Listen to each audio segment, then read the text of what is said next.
வணக்கம் நண்பர்களே, இன்றைக்கி டேங்கு ஓவர்ஹெட் டேங்கில் இருக்கக்கூடிய வால்வு உடஞ்சிருச்சு. பிவிசி வால்வு போட்டிருக்காங்க, அதை க்ளோஸ் பண்ணும்போது உடஞ்சிருச்சு அப்படின்னு சொல்லி கஸ்டமர் கூப்பிட்ருந்தாங்க. டேங்க் ஃபுல்லாக தண்ணி, கிட்டத்தட்ட 6000 லிட்டர் தண்ணிக்கு மேலே இருக்குது டேங்கு.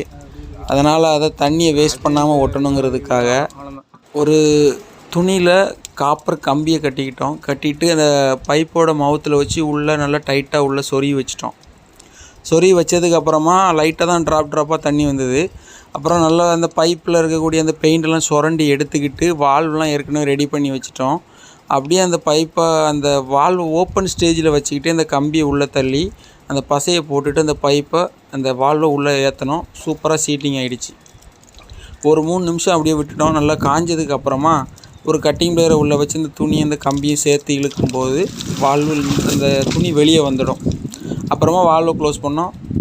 அதுக்கப்புறமா இந்த வால்வுக்கு கீழே இருக்கிற பைப்பை ஒட்டுறதுக்கு அந்த தேவையான பீஸை கட் பண்ணிவிட்டு 1.25 பைப்பு, இது 1.25 இன்ச்சு யூனியன் போட்டு அதை ப்ராப்பராக ஒட்டி ரெடி பண்ணி கொடுத்துட்டோம். இந்த வால்வை ரன்னிங்லேயே நாம் ஒட்டியிருக்கலாம். ஒட்டியிருந்தால் என்ன ஆகும்னா, நிறைய இடங்களில் ஒரு சின்ன சொட்டு அந்த மாதிரி லீக்கெல்லாம் வரும். இந்த மாதிரி ஐடியா யூஸ் பண்ணி நீங்கள் ஒட்டினீங்கன்னா நிறைய பேருக்கு தெரிஞ்சிருக்கலாம். தெரிஞ்சவங்க ஒரு லைக்கை போட்டிருப்போங்க, தெரியாதவங்க இதை பார்த்து தெரிஞ்சுக்குங்க. இந்த மாதிரி நாம் வால்வு ஓட்டலாம் அப்படிங்கிறத சொல்கிறதுக்காக தான் இந்த வீடியோ பதிவு நாங்கள் போட்டோம்.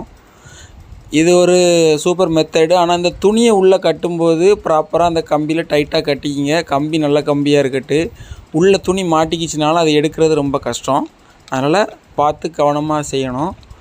அப்புறமா ஃபைனலாக அந்த வேலையெல்லாம் முடித்து கொடுத்துட்டோம். லீக் எதுவுமே இல்லை. நம்மளோட வீடியோ பிடிச்சிருந்தால் லைக், கமெண்ட், ஷேர் பண்ணுங்கள். நன்றி.